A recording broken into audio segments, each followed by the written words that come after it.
supply chain is really the one of the ways the organization can gain a competitive advantage. There are so many opportunities in supply chain management. With all that tariff situation going on, Canada is building their own supply chain industry. It's the broadest education that you can do, or at least in terms of industries. Hello and welcome to the Legacy Podcast, where we share inspiring stories of those shaping their futures and leaving a meaningful impact.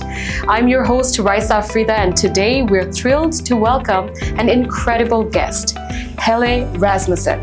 Helle is a full-time instructor in supply chain management at the Southern Alberta Institute of Technology, SAIT, and brings a powerful story as an immigrant, adult learner, and now an educator. From starting her journey as a student with a young family to becoming a passionate mentor and leader in the field, Helle embodies resilience, purpose, and legacy. Today, we will explore her career, the importance of supply chain education, and what advice she has for future students and professionals alike.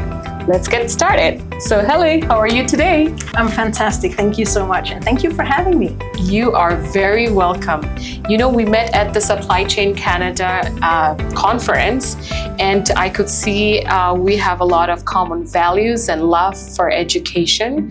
So we're very, very happy to have you here, and we would love to hear about your personal journey and why it is so important to get educated in supply chain industry. But my first question is about your journey. So take us back to your early days, like what brought you to Canada and how was your journey like as an immigrant and as an adult learner? Well, back in the day, I come from Denmark, and my family is Danish. And back when my children were small, my husband worked in military camps. He was deployed as a soldier and since worked in military camps all over the world. So that kind of led us into the thought of maybe trying to live abroad at some point. Mm-hmm. And then the kids grew, time flies, and stuff happens, and you get a career. But the dream didn't really die. But in 2017, we did a once-in-a-lifetime ski trip. Mm-hmm. And it had to be Canada, of course. Oh, wow. So we came to Calgary and landed in 2 meters of snow. And then 3 weeks later, we came back to 12 degrees, people in T-shirts, sunshine. Yes. Okay. What is going on? Yeah. So, and by then, all four of us kind of looked at each other and said, hey, could this be it? Could we live here? Should we try? So we started doing some research, and long story short, we took a leap of faith, left everything behind. In between, we did a summer vacation here as well. Wow! Just to make sure that the people really were that nice. We thought they were. Calgarians are nice. Yes, for sure, and the culture is fantastic, right? So I left a job in management in a Danish insurance company, and my husband he owned a restaurant and catering business at the time. So we came here. I did the supply chain management, the business administration at SAIT. Okay. Majoring in supply chain management. Okay, so you were a student there. I was, yes. Yeah. And it was, so we did what all newcomers do. We tried to figure out navigating immigration rules, finding school for the children, a job for my husband, all of those things at the same time as you need to actually go to school and learn something and do well. Mm-hmm. And by then, finally, when we thought we had everything settled and okay, then COVID happened. Mm-hmm. So my husband was laid off, and everything turned online for the education for my sons and myself. But it just, grew resilience, right? Wow. And brought us together, closer together as a family. That's amazing to know. It's almost like many of the international students' journey, how they come here and start from scratch. You were in management, and then now one day you are a student learning new things. Now, my next question is, have such a unique journey, right? From student to now you're an instructor. What inspired you to become an educator, and why was teaching so important to you? Did you do teaching back home?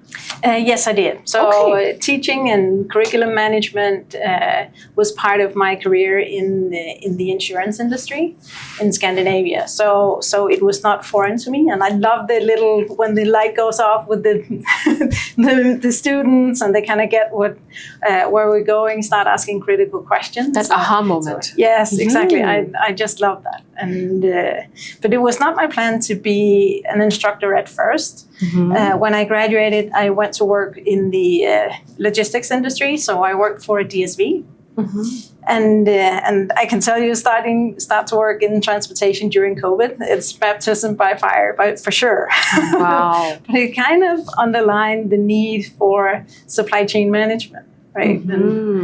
And I know that supply chain is a pandemic-proof industry. Even when there was COVID, people were buying everything online. So many things got shipped, like so many other things, like how does logistics work for all the medicines, vaccines, food, clothes, all the things around the world when people couldn't go out. Like, how are these things still going on? It was such a surprise. That brings me to the next question, though, is like supply chain management. At MCG Career College, we teach this diploma, right? And what I noticed that many people are not actually thinking about like, hey, when I grow up, I'm going to work in supply chain management, right? So it's not always in people's mind. But what drew you to this field, and why are you so passionate about it that you're teaching it full time? Yeah, being with my husband in the restaurant business and event catering, it kind of laid the foundation in handling inventory and operations production for perishables. And on the event catering side, it was feeding 20,000 people over a weekend, not being able to move inventory during, and if it rains, nobody shows up, right? So that practical side, along with the with customer service, operations management processes in the insurance industry. That was kind of my practical lean into it. But just the understanding that nothing works without supply chain. It's you have supply chain in every company, every organization. It doesn't matter if it's a dentist office or a bank or a warehouse. You need to know processes. You need to be able to talk to people. So that side of it I find fascinating. I think it's the broadest education that you can do, or at least in terms of industries. Wow, that was very inspiring. Thank you so much for sharing that. I cannot even imagine 20,000 people? That's crazy. Another question would be, at MCG Career College, we teach global operations and supply chain management diploma. As you know that, there might be many people right now who are watching us who might be thinking about a new career or promotion or just starting something new in a new country. What would be your suggestion for them, that what type of career opportunities are out there? There are so many opportunities in supply chain management because it spans industries and companies, and it's all about processes and making sure that everything moves and the customer ends up having either the service or the product that they require. So from that perspective, I think that regardless of your interests as a student, you can find an industry and a position that will fit you. So regardless if it's contract management or analytics or operations management or scheduling or what it is that make you tick, you can find something that will fit you as a person and fit your preferences. That's amazing, because you know what, with all the tariff situation going on, Canada is building their own supply chain industry. And I see there's so many new jobs with trucking. Like a few days ago, there was new, interprovincial trades thing getting so much better now that there's more jobs are creating. And it's not only like people who are driving the trucks, but also people who are behind, on a desk behind a computer and looking at all the softwares to do things in a most efficient way. So even when we were teaching this program, we got to know that how many types of jobs are out there in every single type of organization, whether it's a college or Amazon or airport. There is jobs for supply chain. It's mind-blowing. Now, that brings me to my next question. What are some common misconceptions about working in supply chain, and what skills or mindset do you think students really need to succeed? So at least when I talk to my friends and family, most people think that, it's all about transportation, moving stuff from A to B, and if you only have the right IT system, you'll be fine. But it's not really the whole truth. So when we look at it from a broader perspective, supply chain is so much more. So as I see it, the supply chain is really the one of the ways that the organization can gain a competitive advantage. Mm-hmm. If you're efficient and effective in your processes, your inventory management, everything, it can make the company thrive. From the student's point of view, when they enter the classroom, they don't think they have any experience in supply chain management, but most people have had a job, even though it's serving coffee or whatever you've done before. It has to do with processes, it has to do with inventory management, customer service, and even in their private lives, they have preferred places they go to shop. They feed their family. They plan out their events and daily lives. So that skill set. So they have done it. Exactly, they have. Now they're going to learn how to do it better. Exactly, and so they have a lot of these skill sets already. Mm-hmm. But at least one of the ones that come to mind is that you need to be able to communicate. So dealing with people across the organization, cross-functional teams, making sure that everybody understands the task at hand. Even though you might not be their manager, they still need to understand where to go with whatever activity that you're in. Mm-hmm. And also for the type of mindset where you know that if you pull a string here, 50 consequences over here will happen. Yeah. And as you mentioned previously, it's never static. You have tariffs, we have flooding, forest fires, everything going on. So you need to be agile, you need to be able to adapt. Okay. So that's that's at least some of the skill sets that the students will need. Oh, that was really nice to know. You know what? Even I did not think that I know so much about supply chain. Now, I do want to ask you one more thing that, you have been telling us about how amazing your journey has been, but we all know that as a new immigrant, there might be lots of challenges, right? So I want to know, what obstacles did you face balancing school, family, and later your career, and how did you overcome them? Yes, so the personal obstacles in terms of navigating immigration rules for a whole family, integration in a new country while everything was shut down, teenagers not being able to go out, find friends, that kind of obstacles we faced as a family. It brought us closer together and always keeping focus on the positive. Aww. So that part was okay. Career-wise, starting out, it was challenging to know that we're being told that as a very mature student with managerial experience and getting told that this is not applicable in Canada because it's not Canadian experience. That was an eye-opener for sure. It also turned out to be a little bit of a myth. Yes, you may not be able to start at exactly the level that you left back in your own country, but it also means that you'll rise faster once your employer sees what you're capable of.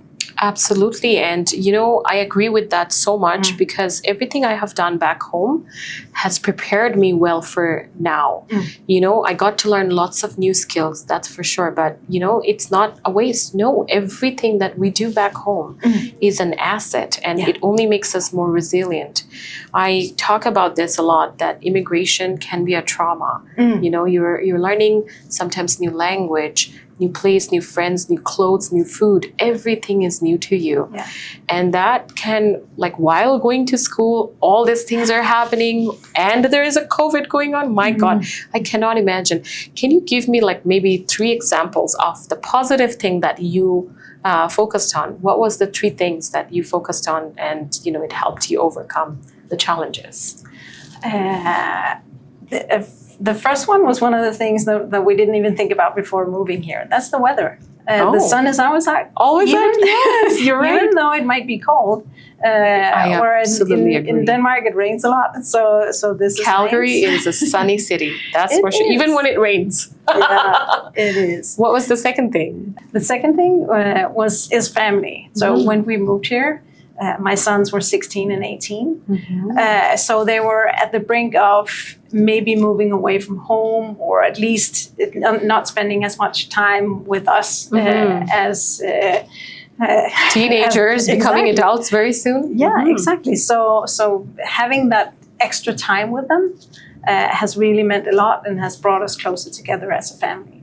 That's great. And what's the third thing? Tim Hortons? Yeah, and the people here, the culture, the openness, everyone are nice and polite, and it's just a different feel than it is in a Scandinavian country. That's so nice to know. I'm glad you said that, and I totally agree with you on those things. Now, it's my last question, which is my most favorite question, because this program, this podcast is called Legacy Podcast, right? So we want to know that what legacy would you like to leave behind as an educator and industry leader? I think that I have to, because I kind of the focus on the family, that having that resilience, always do your best, stay open, keep learning, and never give up. And that ties into the same I want to leave with my students, that having that positive impact, that if you can encourage people, help them reach their goals. And I know you do a lot of volunteering. I do. So giving back to the community. Yes. That's a big thing, because I don't know. It's my purpose to help people, right? So giving back. No wonder why you are teaching. You want to help and empower others. Yes. Thank you so much, Helle. It was really nice talking with you, and it was very inspiring to hear your stories. I hope lots of our audience and viewers and listeners would be able to get motivated by you. You came here with your family, you were an adult learner, you were a student, back home you were a manager, then you started learning something new, and look at you now, you are empowering others. Thank you so much for what you do, and we hope to continue our conversation, okay? Thank you so much. Thank you. So, dear viewers, if you have enjoyed listening to Helle, feel free to reach out to her. She's a full-time instructor, and I'm sure she will have some time to definitely reply to your messages if you reach out to her on LinkedIn. Her name is Helle Oestrup Rasmussen. And if you have any question, comments, please hit like, share the comments on our YouTube channel, and also feel free to subscribe if you want to be motivated and inspired by other industry leaders like her. There's one more thing that I want to remind you guys, that MCG stands for Making Communities Great, and we can all do that together. There's always room for us to grow together. Thank you so much, and have a wonderful day. Bye-bye. MCG, Making Communities Great.